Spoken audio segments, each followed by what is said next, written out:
to understand. And then your next question following should be based on what they gave you back. Go off script. I'm giving you permission, salespeople, to go off script.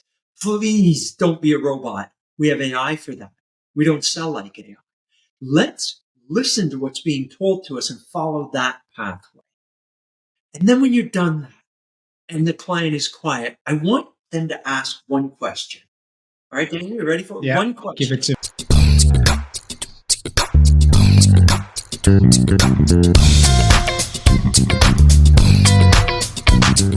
Welcome to the Sales Problem Podcast, where we talk everything sales, success, and personal growth. Thanks for joining us. Let's get growing. Welcome back to the Sales Problem Podcast. This is Season 4 and Episode 7. Today we have Rick Denley on the podcast, and here is what we're going to give you. Is your sales approach outdated? Is your sales mindset outdated? If you were the product that you had to sell to a buyer, would you consider yourself the latest and the greatest, or have you ever thought about reinventing yourself? Today, we're going to talk about improving, updating, and upgrading your sales skills and tackling the changes that you need to make to create your best version. I'm your host, Daniel Burns, and joining me is my co-host, the man who always keeps things fresh, fun, and full of surprises. It's the wild man, Steve Comerford. Steve, how you doing, bud? Daniel, good to see you, man. I think you could call me Freshy Fresh or something. I don't know. You were going to nickname me that for a second. That would be your rap name. Yes. I feel fresh. I feel rejuvenated. It's been quite a summer. The weather's been phenomenal, but I feel like I've been on vacation for a while. We haven't seen each other for a bit, so it's nice to get kicking and screaming again and interviewing great people like Rick to get our listeners for the fall as they kind of get into September and the Q4 for a big finish of the year. So that's where I want to go, because I'd love to talk about summer, like how to deal with it, how to get through it, how to plan for the end of the year. What if it's upside down? It's all this fun stuff, right? This is why we have this little problem podcast, sales problem podcast, is like, that's the problem. Summer's fun, but it could get hit you, Rick, a little. Oh, want to cross the chin if you don't watch out. So that's what I'm excited about. Daniel, good to see you. You look good. The hair's fresh. Love it. How are you? How are you doing, man? Yeah, good. I like that word rejuvenate, because that's kind of the little rant that was on my mind, because we have had a little break, but the break is a good thing. This is something that's just kind of hit me recently, because there's probably lots of our listeners too that have a hard time taking some downtime, a hard time slowing down, a hard time taking a break. But we're all about growth at the Sales Problem Podcast. And when we rest, we grow. And it's been a bit of a nice break, but also I'm excited to be back. So sometimes you need to just kind of take a little bit of time off in order to get to your best. And I think that's what we're going to get to with Rick today. All right. Well, what's in your cup? What are you drinking today? I little crank coffee. Oh, you got your mug too. Look at that. Devo. Rick only has we're a glass. We're going to have to fix that, Rick. Right. Okay. I'm drinking the Crank It Up, because after a little break, Steve, I'm ready to crank it up. I'm ready to go. And I got my Mama T's protein cookie. Now, I don't need this because I already smashed one. And those carbs are in my brain, ready to go for the podcast. So to our listeners, just a reminder, we've got 2 podcast partners, Crank Coffee and Mama T's Protein Cookies. And they are gracious enough to give you 15% off if you punch over to the website, throw in the Sales Problem 15. If you want to try that, you hear us talk about it every episode. If you're curious, I'll put the link in the show notes. 15% off, delivered straight to your door. 2 fantastic products, especially if you're out on the road making calls. You want to be highly caffeinated and carbed up and ready to go. Daniel, how many grams of protein in each cookie? 21, Rick. It's huge. It's For huge. the muscles. People fit. 19. So I'm going to get 2 more grams of protein by eating a cookie. That's a win-win. That is a win. Delicious and nutritious. Nice. Steve, you ready to go here? Let's get this thing off the ground, Dan. All right, let's jump into the episode. I'm excited for today because we've got Rick Denley on the show. And let me tell you why we brought him on. Well, first of all, before I get into Rick's bio, if you want another great podcast, you're out there making calls today, go over to the Sales Slap podcast. That's Slap, Sales, Leadership, and People. Rick Denley, Simon Hares, and Scott Donald. 3 great people. Fantastic show. Watch the one that I'm on, of course, because we talk a lot about ghosts. Great conversation on ghosting. But fantastic podcast. He slapped us around a little bit, so we got to slap him today. It's going to be a lot of fun. But let me tell you about Rick. Rick is a courageous leader, having led multinational corporations for decades and coaching high-level executives, entrepreneurs, and athletes. Looking to share his learnings, he wrote what became a best-selling book entitled Reinvent Yourself, a blueprint to assist people to make courageous changes through any mess, mission, or movement that they are on. Drawing on his own personal experiences of change, he himself changed to pursue his dream of entrepreneurship by founding Peak Performance Leadership.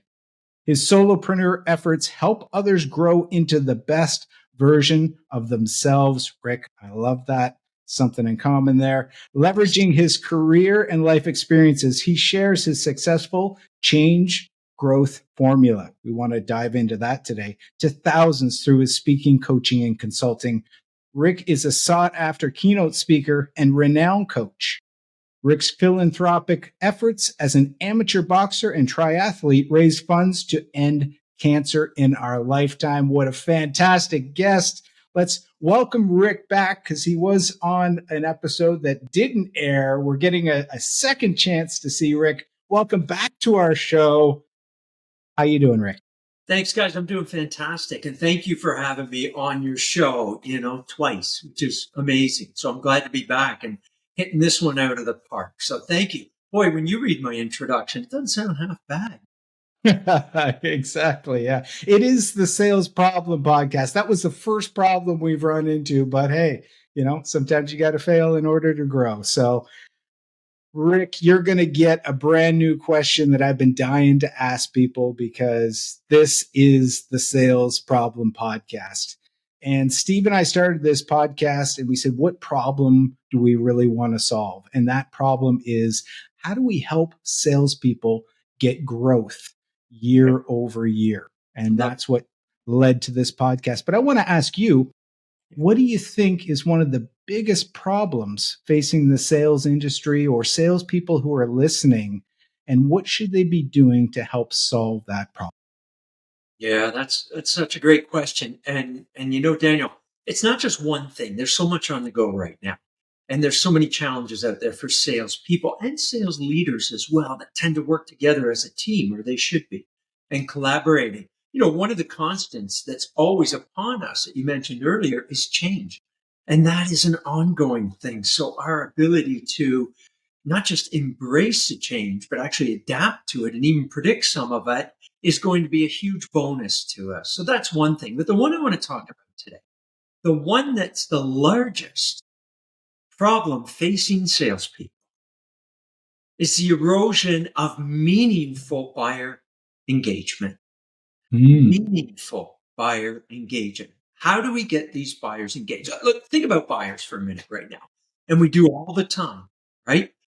Buyers are they're more informed. They're also more autonomous right now. And they're more skeptical than ever. According to a Gartner report, they spend only 17% of their buying time talking to potential suppliers. Can you imagine? Only 17% now. They prefer to be researching independently. And all of a sudden they think they know everything about your product and your solution. And that's just not the case. That presents a huge challenge for us. Here's what happens. It creates a perfect storm for us, unfortunately, right? For all sellers. Here's the outcome of that. Shorter conversations and yet longer sales cycle.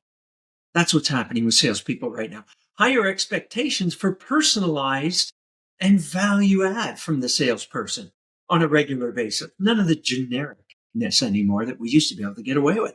And a lower tolerance for traditional sales tactics. They're just not accepting them anymore. They want that personalized service like they receive when they click and go on Amazon to make a personal purchase, perhaps. And it knows your likes and your buying behaviors. And would you like this with it as well? And you bought that last time. Maybe you want a different version of that one. So that erosion of meaningful engagement with the buyer is something that's really causing issues for salespeople today. Oh, Rick, I love that you've hit on that. I think engagement is a huge problem that we can look at solving. What I'm hearing is it differentiation by salespeople, specialization of knowledge, that value add you touched on, and relationships. Is that kind of the key to? So how do we focus and narrow that into a solution? All of those things, Daniel, and some more. I'm going to give you 3 more that salespeople can be focusing on. And sales leaders, you should be helping salespeople with this. We want to go from being persuaders to enablers. Move from persuaders in sales and influencers towards enablers. That means equipping salespeople to be able to deliver 3 key things.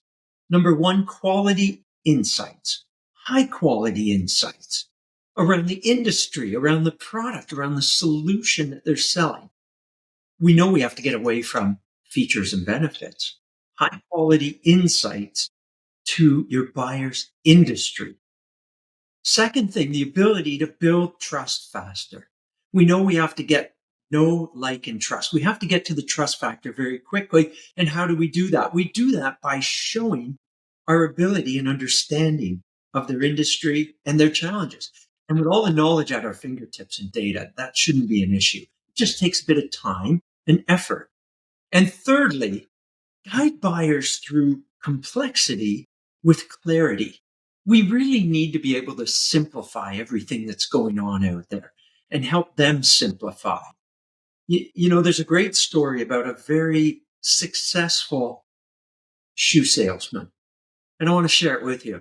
And it's an interesting story. And they said, how did you become so successful? And he had many stores and shoe stores throughout the world. And he said, 2, not 3. I said, what do you mean? What do you mean 2, not 3? And you know the story, right? He said, whenever I bring out shoes for somebody, they'll say, well, okay, I want to try on that pair as well. You say, okay, great. And you'll bring it over. And then they'll say, well, I haven't quite decided yet. Can you show me that pair? He goes, sure, I'm happy to. Which one of these 2 do you not want? And he removes that one. Then he brings the other one over. We can make a decision on 2. Simplifying and clarifying for the buyer. We need to do that. Now, I know in some terms we sell more complex items in shoes, but the methodology is the same. Simplify and clarify and watch your sales increase. Does that make sense? Oh, absolutely. I think you just nailed it. Dropped a whole lot there just in the first couple minutes. So I'm excited about this. The one that rang true to me is insights. Like if you're not bringing more than what the customer can already Google and find in a general search, then is there really any need to go through the door? Because more value. Yeah. I like that too, Dan. And good to see you, Rick. Hi, Steve. I love the point around clarity. Shoes or glasses, you go to see glasses and there's so many variations and you have to pick and choose.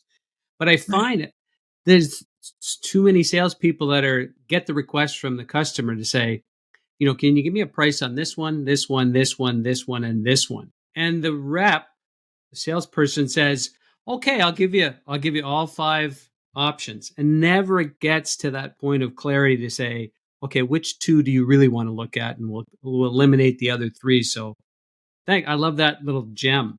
Yeah, So good. That's what it's all about. We have to help them make a decision. That's what they're coming to us for, to give them confidence in a decision that they're making. yeah. So on that note, and you talk about leadership. So Yeah. we're talking a little bit of salespeople, but diving on the leadership side of things, and you talk about creative leadership. Can you share a little Yeah. bit more on that and the creative piece? Yeah. Well, creativity is that ability for leaders to support salespeople. And there's a few things they can be doing there. I love this term. We need to nourish to flourish. So a leader's job is to nourish, right? And help people learn. That's our job as leaders. So sales leaders play a real crucial role in a company's success with the salespeople. We need to be focused on people because remember, it's people that grow organizations and great leaders that grow people. So let's focus on the people a little bit. Here's some things that we can be doing. I know I'm going to give you three. All right. Encourage and teach skills like adaptability and embracing change. That's what leaders should be doing overall. And nothing specific, but being adaptable because change is the only constant in the world today and embracing that change. Second thing we can be doing, encourage risk taking, try new things. And with the amount of technology and tools that's out there right now, as a leader, we should be encouraging people to try all different new things and see how they work. Because we're going to have to try 5, 10, 15 before we get the one that really has an impact. And with AI right now, there's a lot of options out there for us. We should be encouraging that. And that really falls into the area of risk taking. If we're not as leaders giving the confidence to people to take risks, to become more unique and try new things, then we're failing them as leaders. Right? Doesn't that make sense, Steve? Is that what you're after? That's what I was after. Yeah, So good. so here I'll get back to my little intro at the beginning about summer. It's Yeah. such a pivotal part of the year. You're either gliding into the summer and then waiting for things to happen in the fourth quarter so that everything is all rosy and everything's great at the end of the year, or Which you we're hit into now, right? Fourth quarter. yes, and then or you're gliding through the summer because shit, this year is not turning out the way I wanted it to turn out. I am Yeah. way behind. I am not going to hit the numbers that I projected for the year. So I am lost. So I'll go back to your creative leadership. Like as a leader, how do you deal with either or one of those two situations on how to kind of nourishing your team and getting them Yes. on the right track to have a successful finish to the year? Yeah, it's a good point to make. And whether you're having a great year, or whether you're not having a very good year, we need to always build in time to learn and get better. We can't wait and say, well, I'm doing really well now. Yeah, well, I'll guarantee you that your Q1 probably won't be because you didn't learn anything new to change and adapt to. So one of the things that I love for leaders to do at all times during the year, whether somebody's doing well, not doing well, let's take the fact that a lot of people are struggling right now and their year's not looking too good. Don't just mail it in for the rest of the year, people. Here's what we need to do as professional sales Good. reps. Okay. Yes. You need to consistently step up. Now is a great time to take a few risks and try different things because whatever you have been doing might not be working out, right? So if that's not working out and you're failing, that's fine. Let's fail big and get it over with quickly and try some other new things. As leaders, here's what I'd ask your people to do. I'd find out, and you should know about your people, their personalities, what turns them on, what excites them. And part of a leader is always to be a cheerleader. We do bring the enthusiasm and we have to. That's still part of it. Yes, people should show up to work enthusiastic and so on. I'm sorry, it's still our job to do that. Find out what really makes them tick, something different, and then encourage them to go after that and learn more about it. I call it passion projects. Find out what somebody's passion project is. You might have somebody on your team, and I guarantee that you do, that loves to get into AI. All these new AI tools that scare most people, that make people worry that they're going to replace their jobs. AI should not be replacing any jobs. It should be complementing sales representatives. And that's what leaders should be bringing. So have somebody who's got a passion project on AI, for instance, and say, I want you to spend 4 hours a week on AI, finding out what tools can help you sell better. And then bring that back to us and the team as well. That's collaborative selling and collaborative learning. And you're encouraging that person. Now, all of a sudden, their spirits are lifted, even though their year might not be going very well. They're going to go after something that really is intriguing to them. And you're going to see that they'll have higher engagement. And as well, right now, it's hard to retain top talent. Your retention rate's going to go up as well. And you're going to find that they're going to come up with something that even they can take to their clients and teach them and bring added value in a unique way. Now we're talking. Now, all of a sudden, we've got something unique, and clients are going to want to see your salespeople for that reason. And that's okay. Passion projects. The magic happens. Dan, can we put that in a box? We'll just put that there. That answers my question of how to drive through. And I think, Rick, you probably have seen it in your past too, where in doing those things, just so happens next week something happens to that person, they get a lead or something comes through, or they just happen to get that phone call that they've been waiting for 6 months, and poof. It does. It does. It's a universe conspiring to help you when you put it out there, when you bring that type energy. Good. Over to you, Dan. I love the track that you guys got on here, because I will say in my career, I've been in both of those situations, especially when you're going, okay, well, like, do I just mail this in because things are just not going my way? And I love that idea of trying something and going into, those low value opportunities that you think, nothing's going to come from it. But your approach, you can test things out, you can try new ways of saying things. And some of those small things create big results down the road. So I really like that insight, guys. Super. I want to hop over to a question I've been wanting to ask about questions, because I think this is a takeaway for anybody listening right now. Rick, I want to give them something super tangible, right? Somebody's driving to a call, they're listening to this podcast. Questions, when they roll through the door of that next client, questions are probably going to be part of the sales call. What do you think the best question somebody could ask going into that next call that would unlock things, or even if it's something that they might have forgot to continue to ask? Yeah. I think sometimes, Daniel, and I want to make a point here, and I'm a recovering engineer. Okay, so when we talk processes and formulas, I get all geeky on it, and I used to. And there's reasons for that. And that can be very good and effective. And I know that we have certain questions to ask depending on which sales stage you're in compared to the buying cycle as well. And those are really important. But don't get stuck on them. If your client is taking you down a particular pathway in a discussion, don't ignore that. Listen really well to understand. And then your next question following should be based on what they gave you back. Go off script. I'm giving you permission, salespeople, to go off script. Please don't be a robot. We have AI for that. We don't sell like AI. Let's listen to what's being told to us and follow that pathway. And then when you're done that and the client is quiet, I want them to ask one question. All right, Daniel, you ready for it? Yeah, one question? Give it to me. What else? And that's it. And then sit back quietly. Give them the opportunity to share more with you. You've listened, you're ready to respond, but before you do and jump into that, what else? And they will have something else. They'll dig deeper because you're listening, and they'll see that. You'll have gained their confidence in the fact that you're listening so that you can solve their issues and problems collaboratively. What else?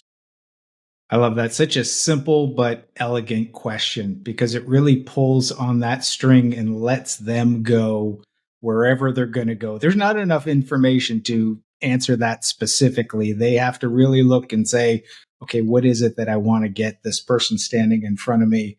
What's the conversation going to be about, and draw that out? Yeah, I love it. Let's transition to mindset for salespeople. Rick, can you talk to us about a few ways that salespeople need to frame their approach to be effective with all the change that is going on? What's going on upstairs that we need to kind of make sure we've got in check in order to be effective during times of rapid change? Yeah. Like we know, change comes at us rapidly, as you said, and it's nonstop on a regular basis. The first thing I want to do is frame up our thoughts. Let's understand that we have between 65 and 80,000 thoughts a day. 80% of them are garbage. And I can't say it any other way, and I'm victim to it as well. We beat ourselves up. We're our worst enemies. Look, Steve says so as well, right? We're so hard on ourselves on a regular basis. That has to stop. So one good habit for people, salespeople, leaders, everybody, is to right away replace a bad thought with a positive one. Make sure that you're building yourself up. The world will try and tear you down as much as possible. Okay? So it's really important. And I want to talk about the challenging times because that's what we're going through right now. It's difficult out there right now, and a lot of people aren't having their best year ever, unfortunately, and we've got to keep trudging through. So I want to tell you a little story. Just over a month ago, completed the Grimsby Triathlon near here. And, you know, when we're floating around in the water before the gun goes off, they send us off in phases. So the really speedy young people are at the front. Okay, good. Way you go. And then the more veterans, I'll call us, are at the back. And I'm floating around in the water waiting to go. And we're wearing white swim caps. And I said to everybody out there who's in my age group, you know what, why'd they give us the white caps? And everybody kind of laughed and we're joking around. I turn over here and I see Jim Neal. And I'm wondering, and I asked him, are you Jim? He says, yeah, I am. Now this gentleman, who's even older than me, is floating around in the water. I said, why are you here today? I said, you are a 2-time Ironman champion. Now, I want to explain what that means. Now, most people know that Ironman triathlons are the huge distance ones, massive distances of, a couple miles in the swim, 4 kilometers if you're in that here in Canada, and over 100 miles on the bike. And then you run a full marathon, 42 kilometers or, 26 miles. And the interesting thing is he's done this, but to be a double Ironman, you have to do that twice in 48 hours. So we're bobbing around the water. I look at this gentleman. I said, look, I can train as much as I want and so on. I'll never be able to do that. I said, how are you able to do that? And he said, yes, you have to train physically. He said, but it's the mind. He said, we have to learn to speak to ourselves, not listen to ourselves. We have to learn to speak to ourselves, not listen to ourselves. Because inside our head are all these negative thoughts that Steve's going through, which he agreed to, and I know you all out there are as well. So anytime a negative thought comes in, think of a positive one. Replace it with a positive thought, encouragement to yourself. That'll help you through any challenging times that you have, is to encourage yourself that way. So learn to speak to yourself positively, not listen to your negative thoughts on a regular basis. It's just something that we need to learn as people. That is the mic drop moment right there, Rick. Speak to ourselves, but don't listen to ourselves. I couldn't agree with that more. Yeah. Negative thoughts are 4-1. And I think we really need to protect our mind, because otherwise it is going to get taken over, like you say, by the negative, because garbage in, garbage out. But we got to put good in to get good out. Yeah. Right on. So speaking of triathlons, and you also do boxing, it's a great segue into the next question, because I'm really curious about, there are a lot of people in sales that are ex-athletes that are, into athletics. What role do you think that plays in terms of creating a great version of yourself, being a salesperson who's doing all the right things? Is there some crossovers between athletics and sales, and having the right mindset and really getting the best performance out of yourself? Daniel, over the years of the amount of sales teams that I created, salespeople that I've hired and worked with, one of the characteristics or skill sets I always looked for was people that were or are athletes, especially at higher levels, because they've learned a lot of that determination necessary. They've learned, and there's no laziness if you're an athlete. You're pushing yourself and keeping yourself in good shape, and being able to bring that high energy is what clients expect now. Sure, the knowledge base is important, but also the energy that they want to see that you're working hard on their behalf. So there's a lot of rejection in sales also, which we learned through sports. Sports is a great teacher of so many things. And before we win and are victorious, we lose. Just like in sales, we lose sales and we can call it failing, but it's not, it's growing. So yeah, I like to compare the two and always look for that in people. And, we're going to encounter tough times in selling, just like we are in sports. Building that determination and understanding how to overcome failures and keep moving forward for that one victory is so important to us. So that's why I think sales and sports are a great parallel. And it's why I still, get out and train and compete when I can in an area that's very challenging for me. I took it on as a challenge. And I think, just to tie the two together, it's because I raise funds and awareness to fight cancer. And, who out here listening hasn't been touched in a negative way by cancer? So we have to learn to give back as well. And that's a big, big, philosophy of mine, is that philanthropic type effort in giving back. And we have to be go-givers. And that's what salespeople are. They give for very little in return. But when you get that return, that to me is a victory, just like sports. Oh, I think you tied that so nicely into the mindset. And what came up for me as you were talking is the coming back to, the negative thoughts.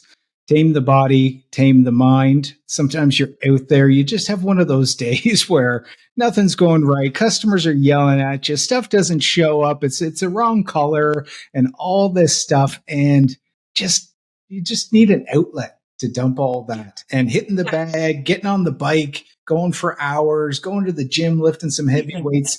There's got to be something. Some of my best ideas come to me when those endorphins are flying, and that's through exercise. Yeah. And for other people, I want to share with you something else.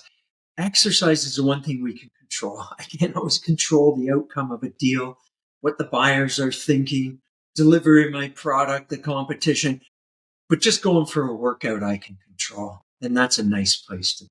Pretty nice, Rick.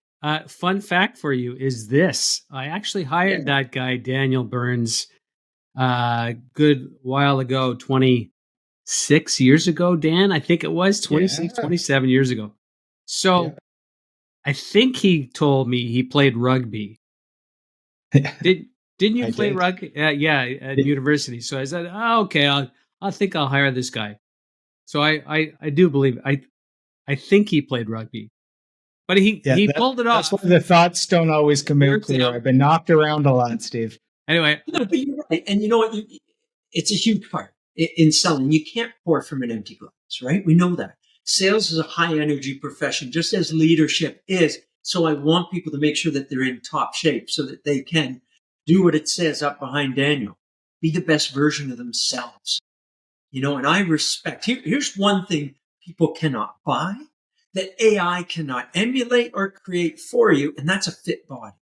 And that's why I always respect people that are fit as well, because I know that took a lot of work. You can't go buy that or just make it up somehow or type it into ChatGPT. Well, Daniel's a good guy because he gets me motivated to get to the gym. So he's a worthwhile buddy. He's a yes, it's good. So talking about versions of yourself, I know that you've written about this, or you talk about 3 versions: lamps, ladders, and lighthouses. So can you tell the audience a little bit about that? I know we talked about this before. I forget what I answered, but let's go at it again. I'm going to throw it at you again because it's a metaphor. I love working with leaders especially and salespeople and just asking them this question. Okay, so think about it for a minute. When you think about yourself as a salesperson or a leader, would you consider yourself a lamp, a ladder, or a lighthouse? Daniel, I'll pick on you. Which of the 3 are you? I'm going to say ladder because I think I help lift people up. I think that's something that I do, is give that little, come on, let's go. Good. Steve, how about yourself?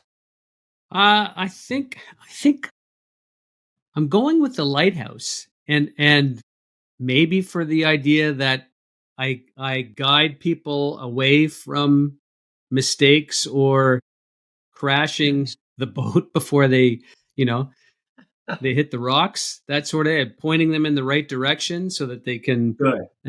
get where they Yeah. need to go. I like that. And usually your self answer is the correct one. So when we think about a lighthouse that Steve mentioned, it stands for stability and guidance in uncertain times. A lighthouse leader offers that clarity for you and direction, helping their team and individuals navigate through challenges with confidence. So I see that in you, absolutely. And Daniel, you mentioned being a ladder, which symbolizes growth and elevation. So leaders who act as ladders provide the tools that are necessary and support for others to climb and be that best version of themselves that you talk about. And the final one that people might find themselves in or say, no, you know what, I'm more of a lamp because I represent wisdom and insight. A leader who's a lamp illuminates the path for others, helping them see opportunities. What all three of these do is create mentorship in helping people avoid mistakes that we've gone through. And that's what a good leader and mentor does as well. Yeah, sometimes we need to let people fall down a bit to learn in that way, like we do our kids. Other times we want to be sure that we guide them and accelerate their path that they're on without the pitfalls that we experienced as well. So it's always a fun little question to ask people and create an exercise. And again, listen to what they say and why, and you'll learn a lot about them. Do you, in saying that, are you one type, or do you kind of go from one to the other depending on the situation? Or is that? That's a great question, Steve. Back in the day, leaders were one type of leadership. And you say, well, I'm a coach leader, or I'm this type of leader, and so on. And that was it. And everybody had to adapt to the leader. Now we change as leaders and know that we have to adapt to other people. It's changed. Mm-hmm. And the new and up and coming generations have challenged us to say, look, we're different, right? And with so many neurodivergent people out there as well right now, and up and coming generations, we are the ones as leaders that have to adapt now. It's a dichotomy that we didn't have when we were coming up through. We had to adapt to the type of leadership that was coming our way. But no, you're right, Steve. Now it's all reversed. So I believe everybody can be these three type of leaders depending on the situation once you understand the people and the teams and the challenges that you're leading them through. What is it that they need? I'm perceptive to that. And then that's what I'm going to bring. No, I like that. Because years ago, you'd hate to go to the corner office and ever approach the CEO or the president. When it's like, whoa, that is you're going into a storm. But I do agree with you. The ones that really, really show the leadership and guidance are the ones that are outside of that corner office and actually out with their teams, out with the people in their organizations. That's for sure. Yeah, that adaptive type leadership is what's required right now to be successful. If you're looking to attract and retain top talent, if you're looking to build a culture of collaborative teams, that's the type of leadership that's necessary. All right, so let's shift it back to the salesperson. It's okay. We talked a little bit, it's a rough summer, or maybe it's a rough summer. It is what it is. For on your next call, 22, you got to be on the call in 20 minutes. It's a web call, or you've got it booked to go see your client. You talked about building trust faster. I agree with you. There's speed now that you have to be getting to the point a little bit faster. But sometimes I think getting to the point is then sets off the customer or the client. They go, whoa, whoa, whoa, whoa, whoa. Hey, buddy, slow down. But I want to go back to your point around building trust faster, because I think you do have to do that, but eloquently, artfully.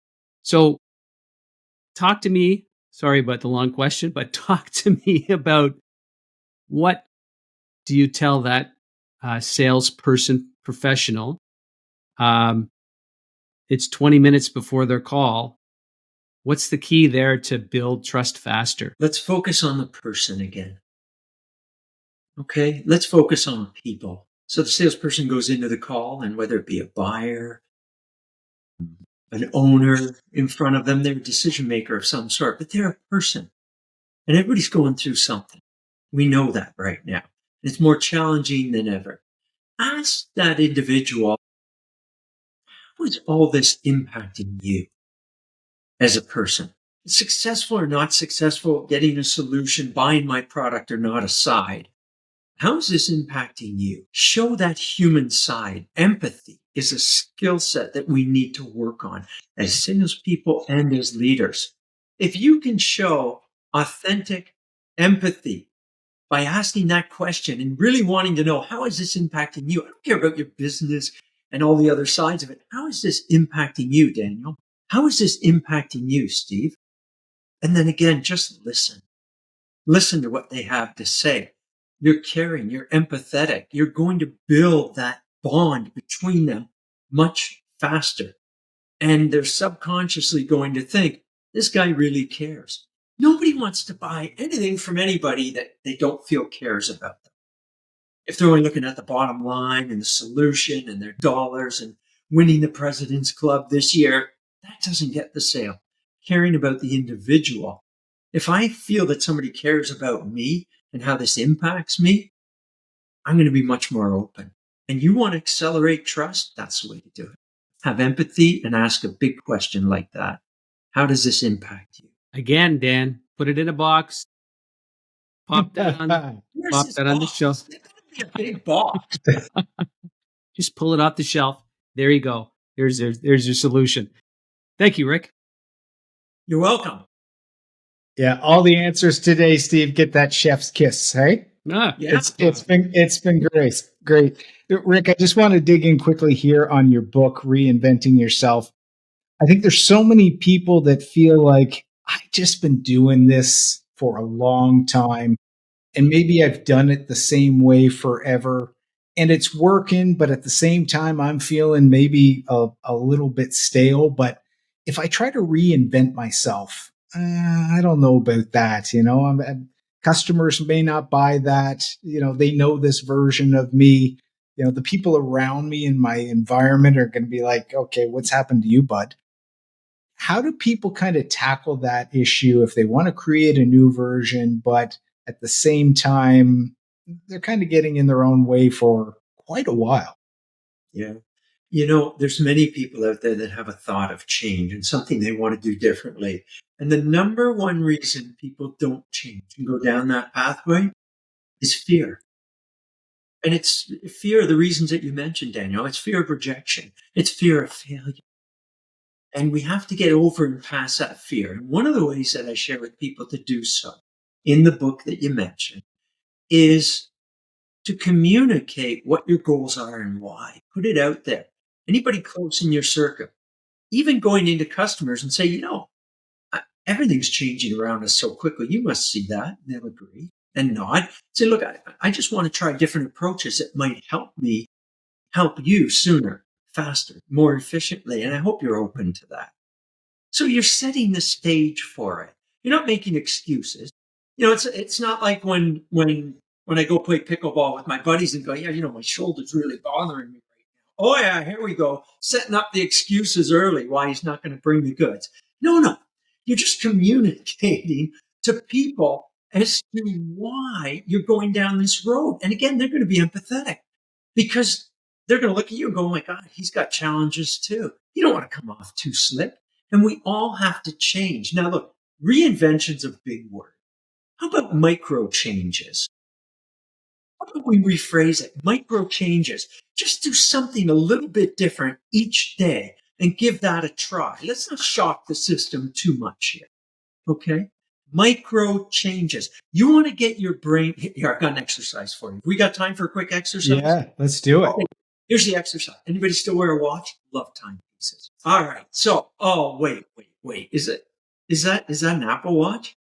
Rick, I've got a whole drawer full of classic watches, and Don't this tell the thing time. has a hold of Daniel, it's not a watch. It's a cry for help. Okay.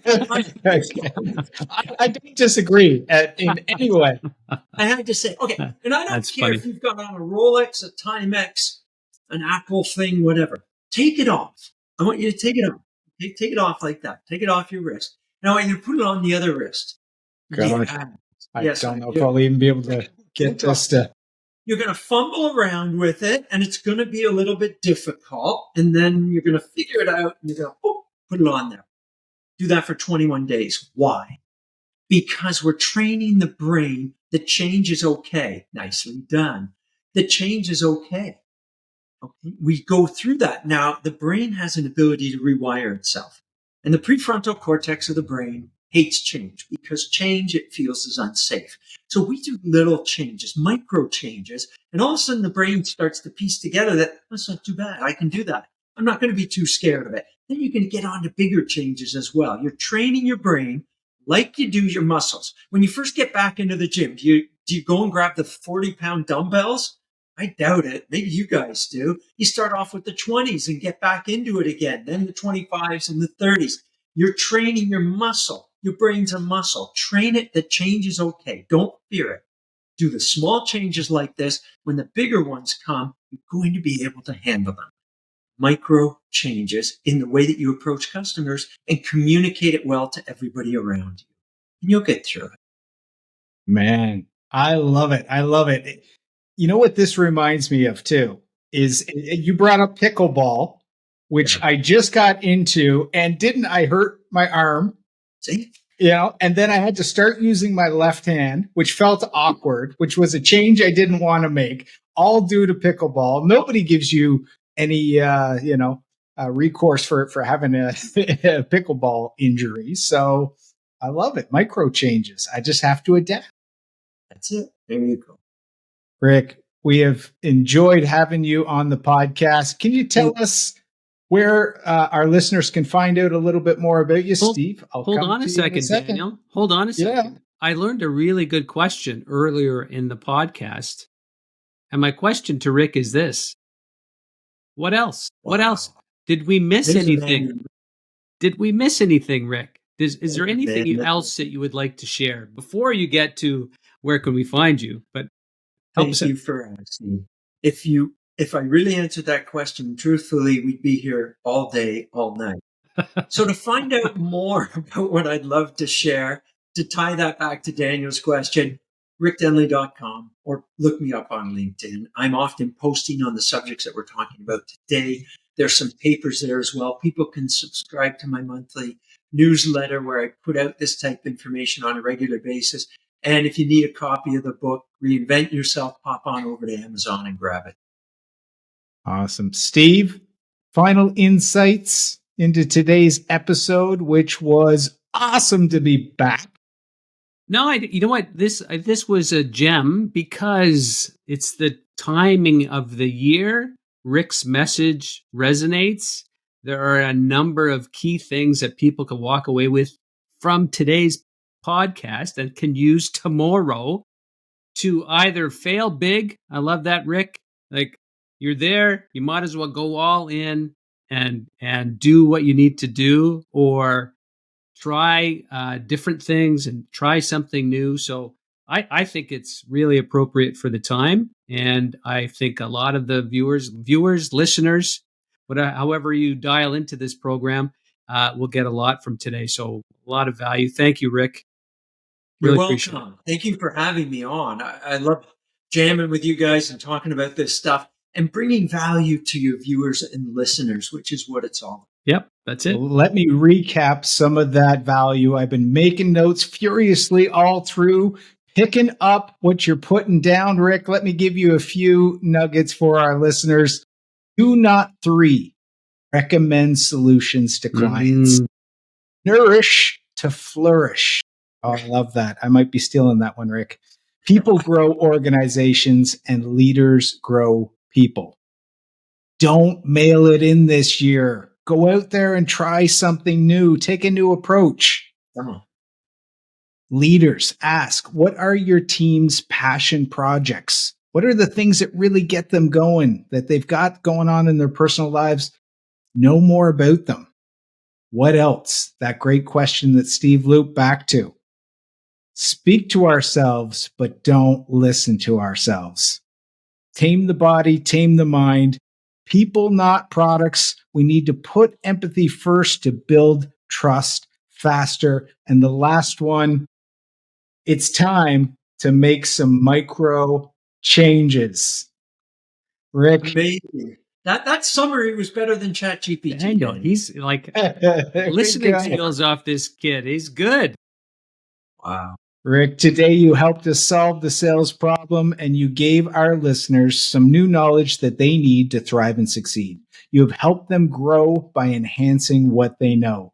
Listeners, Steve and I love you to death. We appreciate you. If you're here to the end, thanks so much for listening. If you've learned something, send this to a friend. Send it to somebody in the industry, somebody who needs it. Turn them on to the podcast. And until the next episode, just keep building the best version of you.